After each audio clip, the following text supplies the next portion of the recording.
In this video, we will cover the installation of the Swiftech Boreas DIY liquid cooling kit. We begin by mounting the Maelstrom reservoir and pump. First, install the brackets on the reservoir. Different chassis will require different mounting solutions. In this case, we measured and drilled 4 holes to mount the pump onto.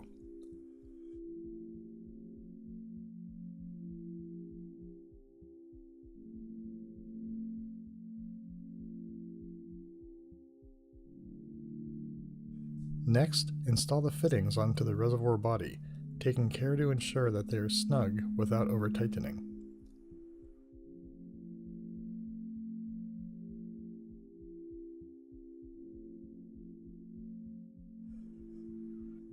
Position the helix iris fans onto the desired location on the chassis.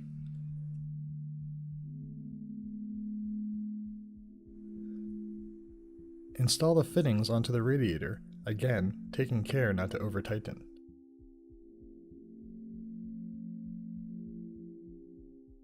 Mount the radiator onto the chassis.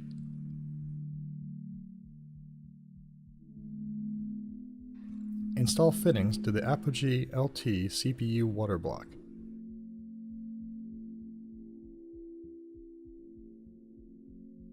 Apply thermal paste to the CPU and install the water block, taking care to tighten in an even star pattern until tight.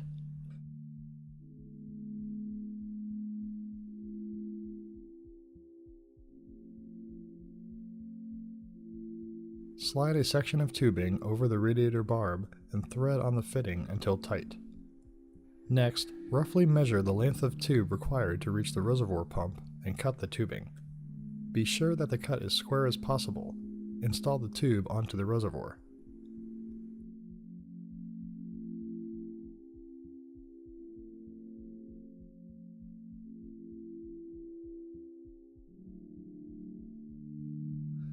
Install a new piece of tubing onto the other port in the reservoir.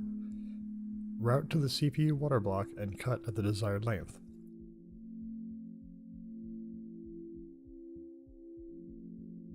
Slide the tube onto the fitting and tighten down.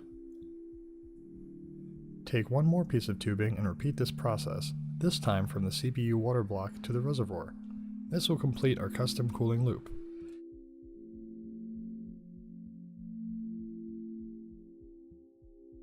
Again, make sure all fittings are snug to prevent leaks.